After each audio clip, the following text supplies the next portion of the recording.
Boa tarde a todas, boa tarde a todos. Eu sou o Fred Pacheco, vim aqui na Alcar Sudeste para falar com vocês sobre um tema que eu acho super importante, super novo, que é Big Data e Machine Learning aplicados à pesquisa científica, principalmente na área de comunicação, tá? Então hoje eu queria passar aqui 45 minutos com vocês falando sobre esse tema para a gente pensar a melhor forma que a gente consegue usar essa tecnologia para ajudar na nossa pesquisa. Então eu separei uma agenda aqui para a gente falar hoje, vou passar muito rapidamente, tá? Me perdoem que eu não vou entrar em profundidade acadêmica, mas queria trazer os conceitos sobre Big Data e sobre Machine Learning, ou aprendizado de máquina, para a gente entender do que a gente está falando. Depois a gente vai ver bastante exemplos de aplicação dessas tecnologias em pesquisa para comunicação, que a ideia principal aqui é essa, a gente abrir a cabeça, né, ter ideias, descobrir as possibilidades de uso dessas ferramentas e trazer algumas conclusões que eu tiro disso para a gente discutir junto, tá?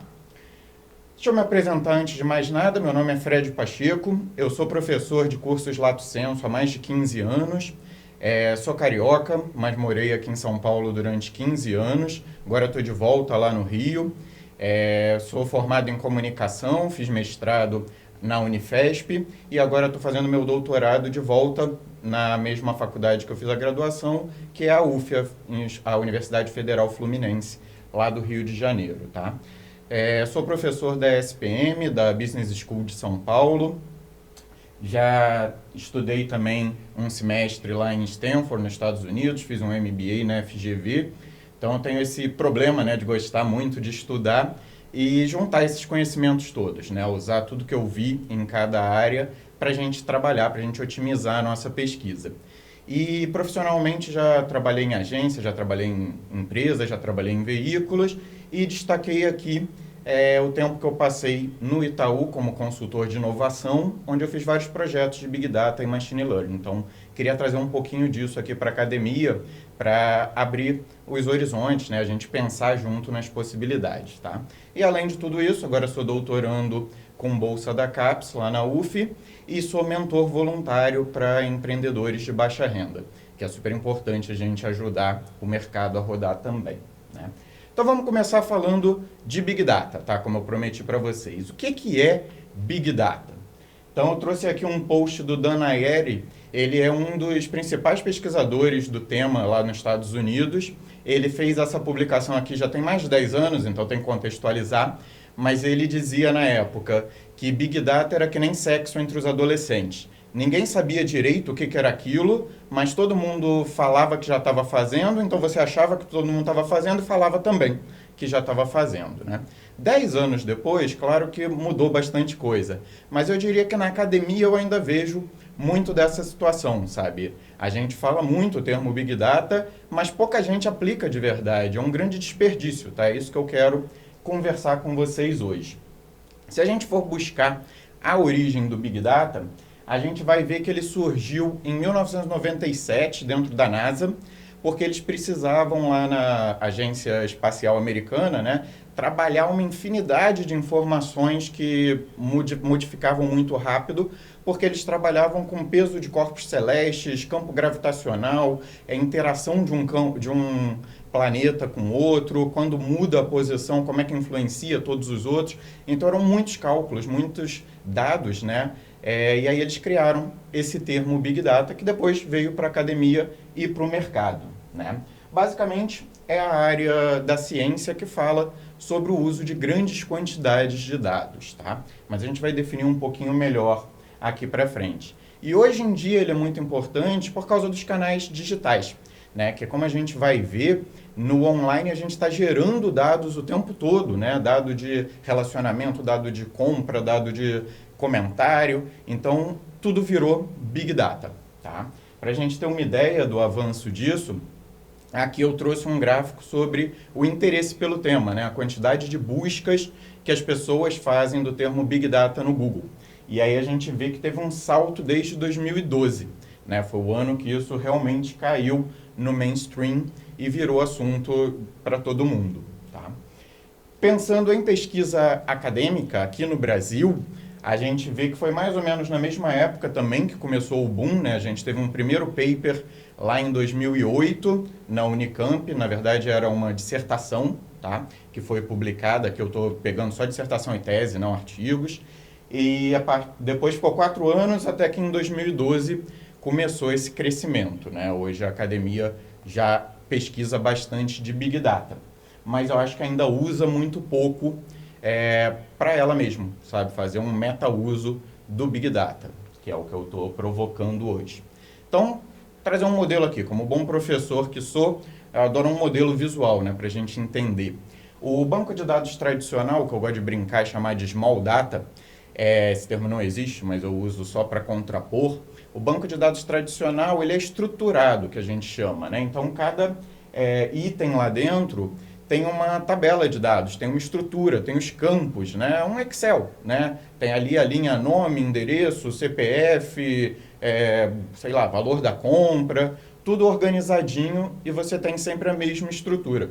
Só que hoje em dia isso não dá conta mais das nossas necessidades. Aquela mesma pessoa que estava no meu banco de dados tem uma infinidade de informações disponíveis, né? Ela tem relacionamento em redes sociais, ela se relaciona com outras pessoas, ela se relaciona com outras empresas, ela comenta, ela dá like, e tudo isso são informações desestruturadas. Eu não consigo botar isso organizado num banco de dados tradicional. E é aí que a gente está falando de Big Data. Como é que eu vou usar essas informações todas da maneira correta para tirar algum insight, né? É o que entra o Big Data. Então, tem 4 Vs que a gente fala no modelo, tá? Para a gente considerar como Big Data. O primeiro é volume de dados, tá? O primeiro V é de volume, ou seja, é o próprio nome, né? Big Data é muita informação. O segundo V é a variedade, e variedade aqui a gente está falando de várias fontes de informação, tá? Vem do Twitter, vem do Instagram, vem de um blog, vem do CRM da empresa. O terceiro V é a velocidade. Hoje em dia a gente tem que processar esses dados de forma rápida, né? Senão perde o timing, não dá conta de tirar conclusões. E o quarto e último V, que é a veracidade. A gente tem que garantir que essas informações são confiáveis, porque como tem toda aquela variedade de fontes, né, eu tenho que ter certeza que eu estou trabalhando algum dado confiável. Em pesquisa, isso é mais importante ainda, né? Então, criando aqui um modelo de como é que isso deve funcionar, tá? A gente tem lá em cima todos os dados brutos entrando aqui nessa linha de montagem, né? A gente tem à esquerda todos os dados estruturados, que vêm de tabela, banco de dados, também entrando nesse modelo para se combinarem. E o primeiro passo que a gente tem que fazer é contextualizar. E aí entra uma ressalva muito importante, tá? Não é tudo automático. O Big Data permite a gente processar tudo, mas aqui já é um primeiro momento que o pesquisador ou pesquisadora tem que entrar para contextualizar, para posicionar aqueles dados da maneira correta, tá? Depois vem a fase de análise. Novamente, a pesquisadora é fundamental aqui. Tem que ter uma pessoa, tá, analisando esses dados para tirar conclusões corretas. O computador não vai fazer isso sozinho, tá? E aí, como saída, a gente vai ter novos insights, evitar vieses de interpretação. Vou falar bastante sobre isso hoje. Usar amostras mais representativas, né, com capacidade de processamento. A gente não precisa ficar em poucas entrevistas, salvo se é uma qualitativa, e não precisa mesmo ter grandes dados, mas a gente tem hoje uma possibilidade de trabalhar dados quantitativos muito maior, né? Alertas sobre mudança de comportamento, tudo isso a gente pode usar. Vou trazer exemplos depois, tá? Primeiro, queria trazer alguns exemplos de onde eu vou buscar essas informações todas, Fred, já que eu tenho que alimentar aquele sistema, né? Da onde essas informações podem vir? Além das nossas pesquisas primárias, a gente tem hoje disponível muitos bancos de dados. O IBGE é o primeiro grande banco de dados aqui no Brasil que tem todos os dados do censo, né? Não existe pesquisa maior do que a pesquisa censitária, que entrevista praticamente todos os domicílios do país, né? Então as informações são muito confiáveis, muito relevantes e estão disponíveis. Quando a gente entra lá no site do IBGE, a gente pode procurar a informação que mais interessar a gente. né? Eu gosto muito da área do IBGE Cidades, mas também tem toda a parte censitária por grupos e a gente consegue baixar essas tabelas, tá vendo? Então aqui tem uma área de downloads dentro do site do IBGE que eu baixo as tabelas. E depois com o Big Data fica fácil a gente processar isso tudo. Muitas vezes a gente está fazendo entrevista primária para saber uma informação que já está disponível com muito maior confiabilidade no IBGE. Então, o pesquisador pode ganhar tempo consultando essa base, já tirando conclusões para dar o próximo passo na pesquisa dele. Não precisa reinventar a roda, né? Aqui é uma tela do IBGE Cidades que eu comentei, que tem todas as informações quebradas por município no país. Então, tem mais de 5.500 municípios lá, que você pode procurar, baixar infográficos, ver a evolução histórica de qualquer indicador dentro do município que você quer trabalhar ou do estado que você quer trabalhar, né, do jeito que for melhor. Então, de novo, tem muita informação, né, disponível. Aqui eu peguei um exemplo de Niterói, onde eu moro, e tem lá o total de famílias, como é que é a divisão por número de pessoas, se moram em área urbana ou área rural, nível de educação, da principal renda do domicílio, enfim. Tem muita informação que os pesquisadores têm que se acostumar mais a consultar. Tá? Na área de comunicação tem também a pesquisa de consumo de mídias brasileiro, tá? Que é feita pela Secretaria de Comunicação da Presidência da República.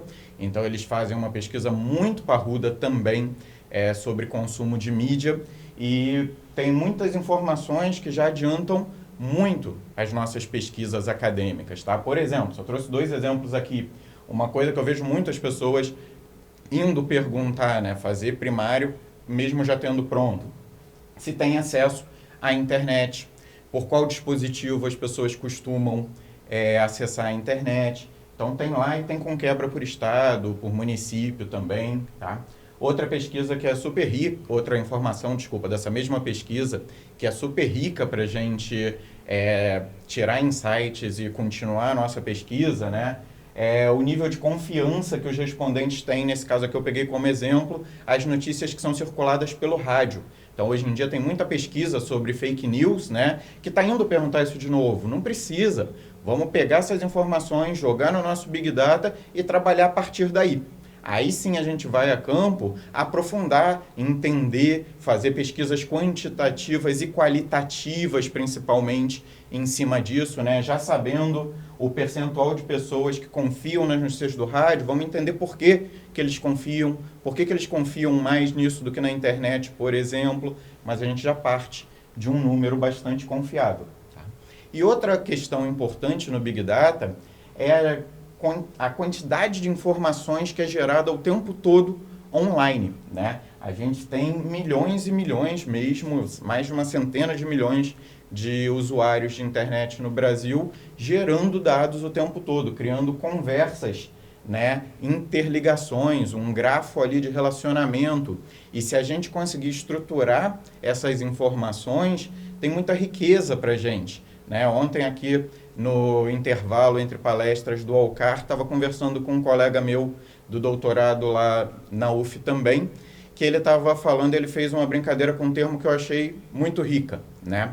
Antes a gente tinha a rádio escuta, que tinha jornalistas dentro da redação que ficavam ouvindo a rádio dos policiais, né? A rádio da emergência, para saber furos, né? Para saber onde teve um assalto, para saber onde teve um incêndio, para saber onde teve alguma coisa para a gente cobrir. E aí ele estava pontuando que hoje a rádio escuta virou um WhatsApp escuta, virou um Twitter escuta. Né? A gente consegue mapear o que está sendo dito, o que é um assunto interessante para as pessoas, baseado no que elas estão fazendo online o tempo todo. Só que claro que isso é muito dado, é muita informação. Por isso precisa um Big Data e a gente vai ver daqui a pouco um Machine Learning também, tá? Quais são as principais vantagens do Big Data para a gente fechar esse primeiro bloco? Primeiro, a gente consegue cruzar muitas variáveis, né? A gente aumenta a quantidade de variáveis que a gente pode trabalhar e o computador gerar resultados sobre isso. A gente consegue trabalhar com quantidades massivas de dados, né? Pegar, no caso do censo, por exemplo, mais de 100 milhões de respostas que a gente tem né? Então, uma quantidade muito grande de dados que dá uma confiabilidade maior para a gente. Resultados mais rápidos, né? Eu lembro na minha época de graduação, quando a gente ia cruzar, fechar o resultado de uma pesquisa, tinha que montar a agenda com o CPD da universidade, porque o computador ficava rodando a noite toda para te processar alguma coisa depois. Você tinha que saber linguagem R para poder fazer as queries, o SQL, né? Hoje em dia não precisa mais tanto trabalho. Em poucos segundos a gente processa isso. Evolução na capacidade de medição e análise, tá? Hoje as informações são muito mais palatáveis, né? A gente tem formas melhores de ver essas informações, de entender, de cruzar. A visualização, né? Criação de dashboards, infográficos, tornar o conhecimento científico mais acessível para as outras pessoas, né? Isso é super importante, a gente entregar essa informação de uma maneira mais simples, né? A academia não precisa ser rebuscada, pelo contrário, nossa maior missão é fazer o conhecimento avançar, então a gente tem que pensar no receptor, né? Quem vai ler a nossa pesquisa, por que não botar um infográfico, botar informações mais visuais, né? Processamento em nuvem, que tem a ver com o que eu falei do agendamento do CPD, né? Hoje em dia não precisa mais, você não precisa mais ir no supercomputador da universidade. A gente consegue rodar a query, fazer o resultado do Big Data nos servidores da Amazon, da Microsoft, do Google, né? E eu vou mostrar para frente que de graça. Tem muitos serviços disponibilizados de graça que podem acelerar muito a nossa pesquisa. E, por fim, fazer simulação de cenário.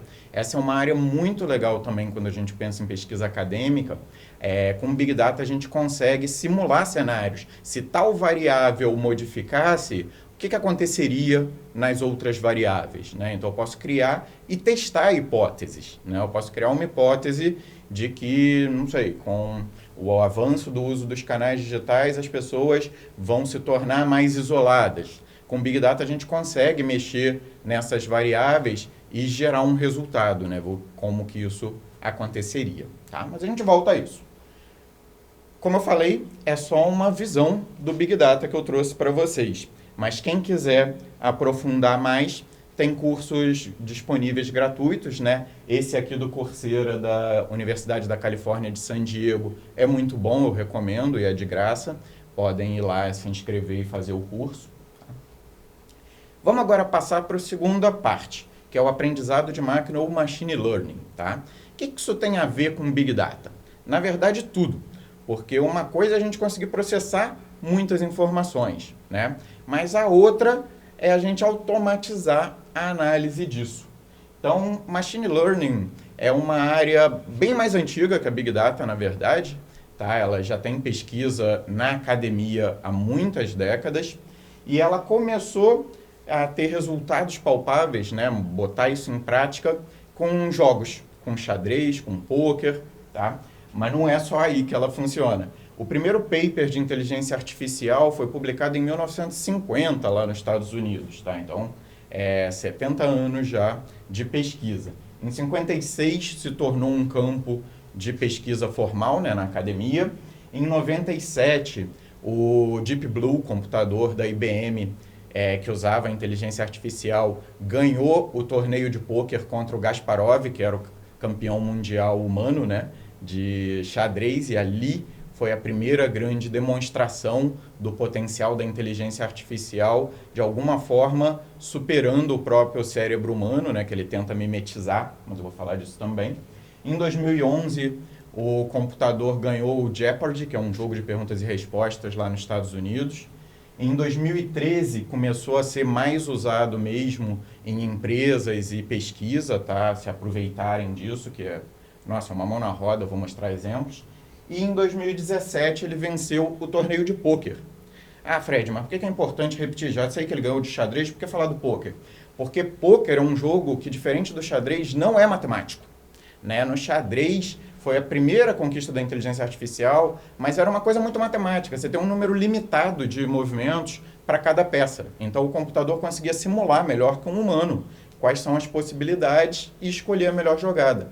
Já no pôquer, quem já jogou pôquer sabe que é um jogo de blefe. Ele não é matemático, né? Você não consegue antecipar matematicamente o que seu adversário vai fazer. Porque ele pode blefar, ele pode não blefar, ele pode ir pelas possibilidades, ele pode ter uma boa mão de cartas que ele recebeu aleatoriamente, né? Então, é muito mais complexo. Mas hoje a inteligência artificial já chegou também nesse ponto de ganhar o torneio de pôquer, né? Superar os jogadores profissionais de pôquer.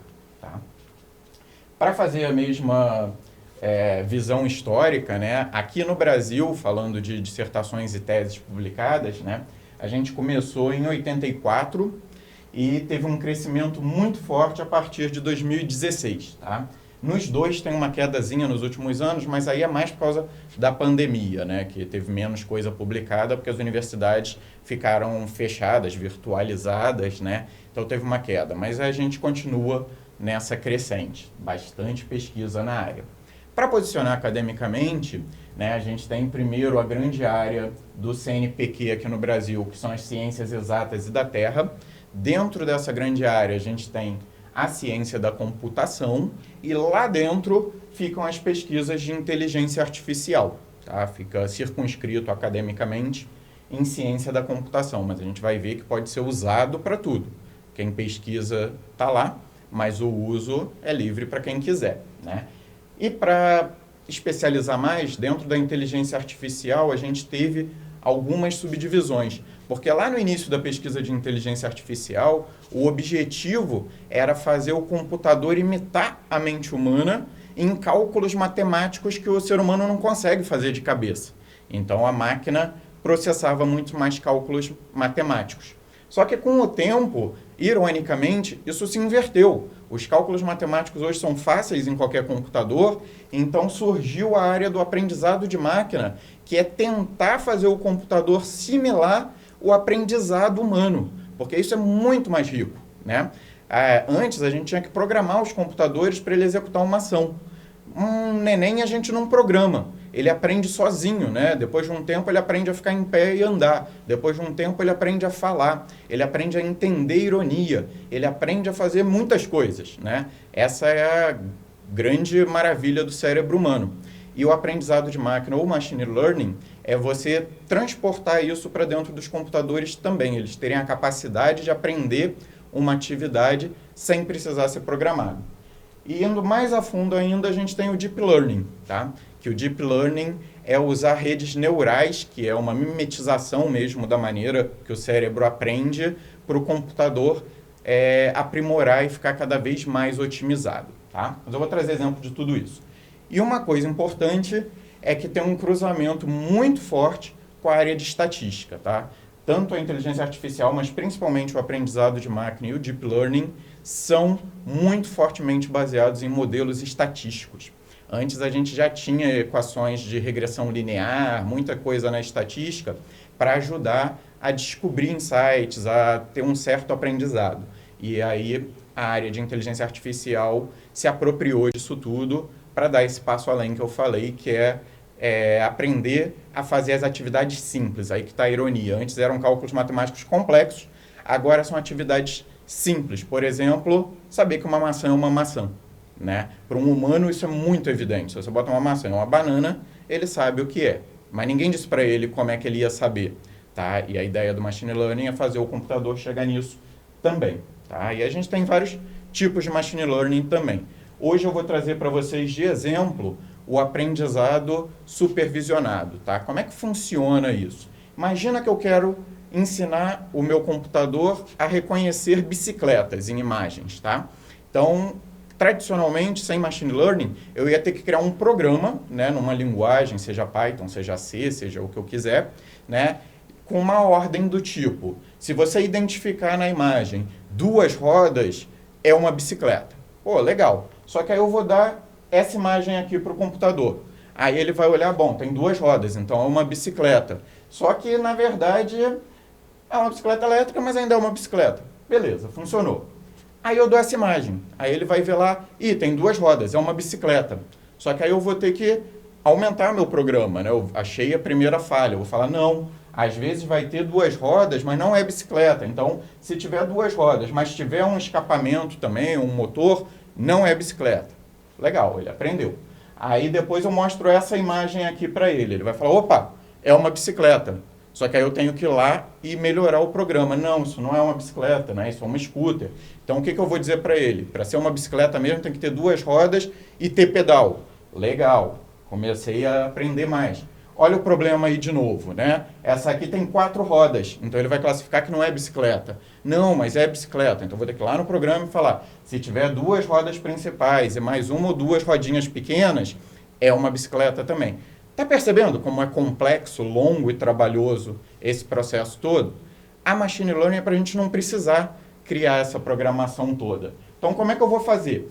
Eu vou pegar milhares de imagens, tá? Aqui tem algumas só de exemplo, mas no mundo real eu vou trazer milhares de imagens para treinar o Machine Learning. Como é que eu faço isso? Eu vou separar essas imagens em grupos. Tá? Eu vou botar etiquetas, eu vou taguear essas imagens, eu vou dizer para o computador, esse conjunto aqui todo é bicicleta. Esse outro conjunto aqui todo não é bicicleta. E a partir daí, com base nos algoritmos de Machine Learning, o computador vai aprender a diferenciar. A partir do momento que eu der novas imagens para ele, que não estão classificadas, ele vai saber dizer se é bicicleta ou não. Tá? Então, trazendo para um modelo acadêmico da coisa, a gente tem lá primeiro dados brutos, a gente categoriza esses dados brutos, né, como o exemplo da bicicleta, a gente alimenta isso num modelo de aprendizagem, tá, que já vai estar pronto, que seja o Watson da IBM, o Azure da Microsoft, o que eu quiser, né, alimento o modelo de aprendizagem com isso, ele vai gerar para mim um modelo de classificação baseado nesse treinamento que eu fiz, e a partir daí eu só uso esse modelo de classificação. Eu posso trazer novos dados brutos diferentes do que ele já viu, que ele vai saber classificar esses dados para mim. Nesse exemplo, separar o que é bicicleta e o que não é bicicleta. Tá? E o grau de acerto do Machine Learning costuma ser maior até do que de uma pessoa comum, tá? Com o tempo e com o treinamento. Então, deu para entender, né? Como eu disse, estou só tateando para agora a gente ver isso aplicado à pesquisa em comunicação, ok? Se quiser saber mais de aprendizagem automatizada, tem vários cursos legais também disponíveis online. O que eu mais recomendo é esse aqui de Stanford, tá? Que dá os fundamentos, explica bem como é que funciona, como é que é todo esse trabalho de qualificação das bases para treiná-las, tá? E vou mostrar 2 exemplos antes de eu entrar na pesquisa em comunicação. Aplicação dessas 2 coisas, tá? É importante, já estava esquecendo. Por que eu falei de Big Data e falei de Machine Learning também? Porque são 2 tecnologias, 2 disciplinas que se complementam muito, tá? Não adianta eu ter aquela infinidade de dados se eu não conseguir trabalhar e tomar decisão em cima disso com agilidade. É aí que entra o Machine Learning. Tá? Para me dar insights, para me dar alertas, para me ajudar a tomar ações com mais agilidade. E, por outro lado, sem Big Data, o Machine Learning não serve para nada, tá? Não funciona. Se for para analisar uma planilha que tem 200 registros, é melhor eu fazer manualmente. Tá? A gente quer usar o Machine Learning quando a gente tem milhões de registros que uma pessoa ia levar muito tempo para processar. E aí a gente usa o computador. Então, um exemplo de uso bom das 2 informações foi esse projeto que aconteceu lá na Holanda, que eles chamaram de o próximo Rembrandt, The Next Rembrandt. Tá? O que eles fizeram? Eles escanearam em 3D todas as telas de Rembrandt, tá?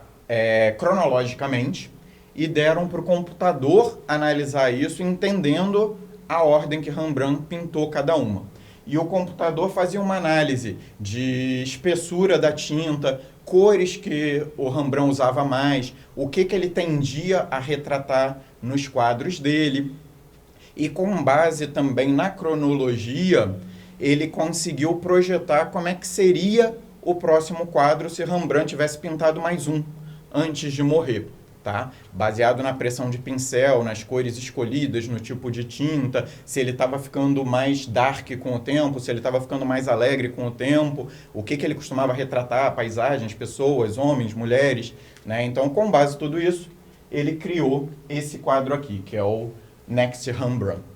E é tão legal o projeto, sabe? Tem disponível na URL www.nextrembrandt.com, tá? E aí eles detalham tudo, como é que fizeram o scanner 3D, os aprendizados, as informações, e ficou tão legal que hoje em dia esse quadro está exposto num museu lá da Holanda, né? Assim que terminou o projeto, se eu não me engano, é de 2015, o pessoal da academia da área de artes pulou na cadeira, né? Não, isso não é arte, o computador não é capaz de fazer arte. Alguns anos depois, hoje em dia ele já é aceito até pelos acadêmicos da área de arte como a possível próxima obra de Rembrandt, tá? Eles aceitam que seria assim mesmo. E por fim, tem um último exemplo que eu trouxe aqui, que é da Pinacoteca de São Paulo, que foi um projeto feito pela IBM com a tecnologia do Watson, de Machine Learning, junto com a Pinacoteca. Eles pegaram as obras do acervo fixo da Pinacoteca, pegaram os especialistas em arte da Pinacoteca para ensinar o computador, para treinar, o termo mais usado em Machine Learning é treinar o computador, tá? Então alimenta todas as informações sobre aquelas obras e deixa o computador entender. E aí começa a treinar perguntas e respostas, fazer perguntas para o computador e quando ele responde, a gente classifica, tá? Que é aquele aprendizado supervisionado que eu falei. Ah, essa resposta foi ótima, essa resposta foi boa, mas precisava complementar tal coisa, tá? E aí ia melhorando. 6 meses de projeto depois, colocaram no ar para as pessoas experimentarem. E continuou mais 6 meses com esses curadores de obras de arte, melhorando a qualidade, sabe? Observando o que estava sendo respondido e, principalmente, tinha perguntas que o computador não sabia responder, claro. Aí entrava numa base de dados separada para os curadores irem lá e responder. A partir daí, o computador já saberia responder também aquela pergunta. Tem disponível no YouTube, tá? Procura IBM Watson Pinacoteca de São Paulo, que vocês vão encontrar esse vídeo. É muito legal de ver realmente. Ele apresenta como que as pessoas perguntando, sabe? Quando elas chegavam na Pinacoteca, elas ganhavam um mini tabletzinho com o Watson instalado e fone de ouvidos. E aí, quando ela chegava na frente de uma obra, ela podia fazer qualquer pergunta sobre aquela obra. Que a inteligência artificial interpretava a pergunta, entendia o contexto e tentava dar uma resposta para aquilo. Tá? É muito interessante, realmente vale a pena olhar. Bom, mas vamos partir agora para o uso em comunicação. Tá? Como pesquisador da área de comunicação, o que eu posso fazer com o Big Data e com o Machine Learning? Muito boa pergunta. Tá? Primeira coisa que eu acho muito importante, eliminar vieses. O maior risco que eu sinto dentro da academia é a gente acabar inconscientemente seguindo vieses. Né? Tem N tipos de vieses cognitivos que a gente está sempre suscetível a eles. Eu peguei alguns exemplos aqui para a gente falar. Por exemplo, o viés amostral. Né? É muito comum dentro de uma pesquisa, por uma limitação geográfica de tempo e de dinheiro que a gente tem, a gente acabar tendo uma amostra um pouco enviesada. Né? Por exemplo, outro dia eu estava conversando com uma mestranda que estava fazendo uma pesquisa super interessante sobre influenciadores digitais. E aí ela comentou, na primeira etapa eu estou fazendo uma pesquisa quantitativa para saber quais influenciadores os jovens seguem mais. Aí eu falei, super legal, só toma cuidado porque vai ser muito difícil você ter uma amostra representativa disso. Ela me falou, não, fica tranquilo, Fred, eu passei de sala em sala aqui na faculdade com um QR Code para as pessoas responderem, eu já tenho 300 respostas. Aí eu falei, legal, então agora já temos uma amostra com um número bom. Por outro lado, você percebeu que você enviesou totalmente o seu resultado? Você não pode extrapolar que esse é o comportamento dos jovens. Você está falando só dos jovens que cursam uma universidade federal dentro do estado do Rio de Janeiro. Isso não representa os outros jovens que não tiveram acesso à universidade. Isso não representa os jovens, mesmo que dentro da universidade, no Nordeste ou no Sul do país, né? Então é muito comum a gente ter um viés de amostra. Quando a gente usa Big Data para trazer muitos dados mais distribuídos, a gente pode tentar eliminar um tanto esse viés. Tá? Segundo viés muito importante, o viés de resposta. Esse eu vejo muito comum nas pesquisas também, que quando a gente faz uma pesquisa, a gente sempre toma o cuidado de não deixar a pergunta enviesada. Mas é muito difícil a gente ter certeza que a resposta não foi enviesada também. Ah, como assim, Fred? Por exemplo, se eu perguntar para qualquer pessoa, olha, você costuma comprar água mineral em garrafa ou usar filtros? E aí a pessoa tem uma distribuição estatística aí, mas tem uma parcela que vai falar que usa filtro, né? Porque é mais barato. Se eu perguntar para ela, e se a água mineral em garrafa fosse mais barato, você compraria mais? E eu já vi muito essa pergunta em pesquisas, tá? É óbvio que a pessoa vai falar que sim, né? Quem em sã consciência vai te responder, ah não, se fosse mais barato eu ia comprar menos. Não faz sentido. Só que a gente já enviesou de antemão aí na pergunta. Só que tem outras perguntas que podem não estar enviesadas, mas a resposta sim, sabe? Do tipo, você gostaria de usar mais maquiagens? Né? A pessoa pode responder que sim, porque ela acha que o padrão é ser mais bonito. Mas na vida real ela não tem essa vontade. Tá? Eu posso perguntar, você quer um governo que seja mais preocupado com a população carente? Ninguém em sã consciência vai dizer que não, porque não faz sentido. Só que na hora dele votar mesmo, eu não sei se ele leva isso em consideração de verdade. Então tem aí os vieses de resposta, tá? A pessoa quer ficar bem na foto, sabe? Quer responder o que ela acha que o entrevistador quer ouvir. Quando a gente pega banco de dados, a gente reduz esse viés, porque ela não está respondendo, né? A gente só está vendo o comportamento do que ela já fez. Outro viés normal, o viés confirmatório. Esse nós pesquisadores somos muito vítima deles, né? A gente entra numa pesquisa com uma hipótese, a gente acredita tanto naquela hipótese que a gente busca a validação daquilo. Quando a pesquisa científica não deveria ser isso nunca. A hipótese é só o meu guia para eu conduzir o trabalho, para eu saber qual é a metodologia que melhor se aplica, para eu saber que tipo de pesquisa eu vou realizar, para eu montar as respostas, as perguntas que eu vou fazer para os meus entrevistados, né? Só que quando a gente se apaixona demais pela hipótese, a gente vai buscar nos resultados o que confirma aquela resposta, que é o viés confirmatório. Mas não é isso, né? Na academia, a gente tem que estar aberto àquela hipótese não se sustentar. Isso não tem problema nenhum. O trabalho não está menos qualificado por causa disso. Pelo contrário, né? Mostra que você teve uma rigidez acadêmica, que você entendeu os resultados e que aí você realinhou sua pesquisa. Tá? Então, eu gosto muito do Big Data e do Machine Learning nesse viés, porque ele traz uma quantidade tão grande de dados que minimiza a chance de eu me focar no que vai confirmar aquilo que eu já acreditava de antemão. E um bom cientista não pode ter crenças, né? Ele tem que ter dúvidas, ele tem que ter curiosidade para descobrir coisas novas. Tá?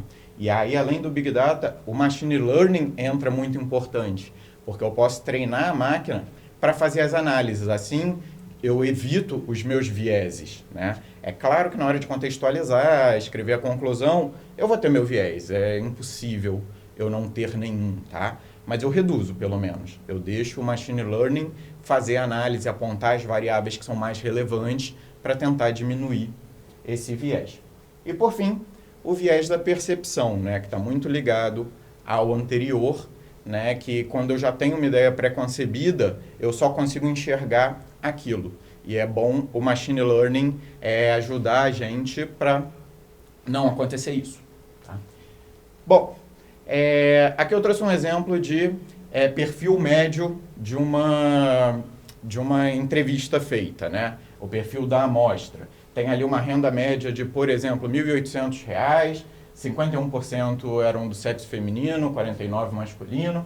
em média cada um tinha 0,7 carros e 1,4 celulares. Só que na realidade, ninguém tem 0,7 carro, né? A não ser que você ainda esteja devendo para o banco, mas não é isso, né? Ou a pessoa não tem carro, ou ela tem carro, ou ela tem até 2 carros, né? Ninguém tem um celular e meio. Ou você tem um celular, ou você tem 2 celulares, ou você não tem nenhum celular. Com o Big Data, a gente consegue trabalhar isso mais individualmente, tá? Por exemplo, aqui eu passei a minha dissertação de mestrado no IBM Watson e ele definiu o meu perfil de acordo com o jeito que eu escrevo, tá? E é muito preciso. Outro exemplo aqui da Universidade de Cambridge. Eles têm um site chamado Apply Sauce Magic, que você alimenta com seus dados de uso de rede social e ele define o seu perfil psicométrico muito bem.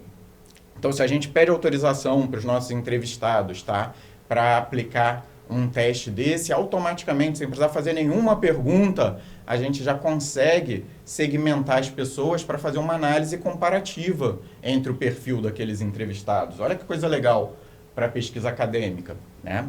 Outra coisa muito rica é na clusterização da nossa amostra, tá? Vamos imaginar aqui que esses aqui são os meus entrevistados, tá? Claro que são muito mais que isso, mas só para a gente entender. Para clusterizar, existem equações científicas, tá? Que a gente pode aplicar, mas aí você tem que ter um conhecimento estatístico bem aprofundado, ou então a gente pode ir na tentativa e erro. Eu vou cruzar aí a variável x e a variável y. Aí eu vejo como é que ficou a dispersão ali. Pô, não dá para agrupar nada. Então vou testar agora a variável y com a variável w. Bom, agora já agrupou um pouquinho, mas ainda tem muito elemento fora de grupo, não serve. Então agora eu vou testar a variável x com a variável w. Opa, agora eu consegui 2 clusters bem definidos, tá? Só que aqui eu brinquei com 4 variáveis, né? A combinação entre elas. Na nossa prática científica, eu vou ter centenas de variáveis. Então, o Big Data consegue já fazer essa sugestão de cluster para a gente, tá? Isso ajuda muito na pesquisa de novo.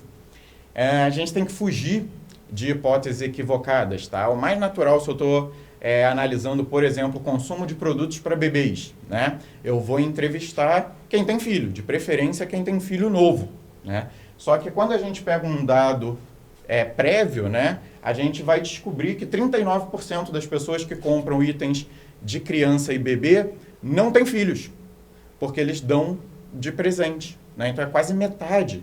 Então eu já tinha enviesado minha amostra de antemão, percebe? Por isso que é importante a gente sempre ter o máximo de dados possível. Outro uso que eu acho muito legal em pesquisa, a gente consegue ter análise de sentimento por imagem. Então nessa imagem aqui, tá, eu apliquei ela no Machine Learning e ele deu para mim o grau de cada sentimento de cada uma dessas meninas, tá? Então essa mais perto da gente, né, deu quase 0,5 de alegria. Quanto maior esse número, maior a presença daquele sentimento, tá? E na de trás a gente vê muito destacado a tristeza, 0,6. Os outros estão 0,0, 0,0, tá vendo? Então eu posso ter uma boa certeza de que uma estava alegre, a outra estava triste, né? Quando eu estou fazendo uma análise de muitas fotos, de muitas imagens, né, pesquisa semiótica, isso pode ajudar muito. Ou melhor ainda, eu consigo ter isso em tempo real, aplicado a vídeos ou aplicado ao meu entrevistado, tá? Então, antigamente, a gente, quando queria fazer isso, que já é uma pesquisa que já é usado bastante no neuromarketing há algum tempo, né? Só que eu tinha que trazer os entrevistados para um laboratório dentro da faculdade, plugar eletrodos na cabeça deles para fazer a análise neurológica de como estão os sentimentos dele enquanto está vendo um vídeo, enquanto está vendo um comercial, enquanto está conversando comigo sobre algum assunto. Hoje em dia a gente não precisa dos eletrodos e nem sequer trazer a pessoa. Claro que eu tenho que pedir autorização, tá? Lembra da privacidade, do uso dos dados, mas eu posso online fazer uma pesquisa com essa pessoa, eu na universidade, ele na casa dele, e eu tenho em tempo real o momento que ele está triste, o momento que ele está com raiva, o momento que ele está alegre, o momento que ele está excitado, e usar isso como insumos da minha pesquisa, né? Para tirar conclusões. Olha que coisa legal, né? E tudo isso funciona barato, tá? Outro aspecto que eu acho muito legal, análise do discurso. né? Dá um trabalho danado. Quem já trabalhou com metodologia de análise do discurso sabe o quão trabalhoso é.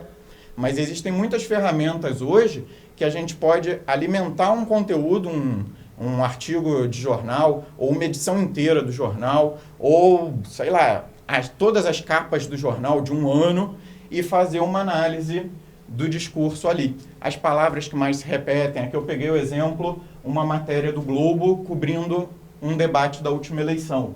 Quais foram as palavras que mais apareceram, né? Primeira coisa, eu tenho que tirar as palavras que não tem nada a ver, tipo que, disse, era, nessas palavras não precisa. Então limpei lá e aí a gente vê que a principal menção foi Bolsonaro, depois Lula, depois debate, pandemia, corrupção, né? Já ajuda muito a gente a entender o que estava ali dentro do discurso, tá? Aqui, só de brincadeira, eu fiz a comparação. Eu peguei toda a fala do Lula e toda a fala do ex-presidente no debate e coloquei para o computador analisar, tá? Então, a gente consegue ver quais termos foram mais utilizados por cada um. Poderia fazer isso em toda a campanha eleitoral, né? Avaliar todos os discursos deles. Manualmente, isso seria um trabalho hercúleo, mas a gente consegue hoje automatizar. E percebam que dá para entrar em muita profundidade, tá? Além do mapa de palavras, a gente tem todo o contexto, quais eram os termos que apareciam antes e depois de cada uma das principais palavras, e por aí vai, tá? Inclusive, análise de sentimento, tá? Tem ferramentas que veem se o contexto que aquilo foi dito para saber se era um sentimento positivo ou um sentimento negativo. Por exemplo, a gente viu lá que o Globo citava mais o Bolsonaro do que o Lula, mas estava falando bem ou mal, né? A gente consegue contextualizar isso também no Machine Learning. Enfim, então em cima de tudo isso que a gente viu, queria deixar esses principais pontos aqui para vocês lembrarem e pensarem se faz sentido dentro da pesquisa de vocês, tá? A gente pode ter pesquisas mais robustas usando o Big Data e o Machine Learning. A gente pode eliminar vieses de resposta, eliminar vieses interpretativos, ou pelo menos tentar reduzi-los, né? Cruzar mais bases e terem amostras maiores para a gente trabalhar. E, por fim, enxergar relevantes variáveis ocultas, tá? Deixar a máquina apontar isso para a gente, para já ajudar a derrubar os nossos vieses inconscientes, ok? Era isso que eu queria trazer aqui como uma faísca, tá? Para acender o fogo, para cada um pensar em como é que pode aplicar, né? Na dúvida, tem os cursos online que eu falei, pode conversar com a área de ciência da informação, ciência da computação dentro da universidade, que eu tenho certeza que eles vão ter prazer em ajudar no uso. E tem os meus contatos aqui também, tá? Estou à disposição para qualquer pesquisador, para a gente conversar, bater papo, trocar ideia, ajudar no que for possível na pesquisa, tá bom? Muito obrigado pela atenção de todas e de todos. Espero que tenha sido útil e bom trabalho para vocês.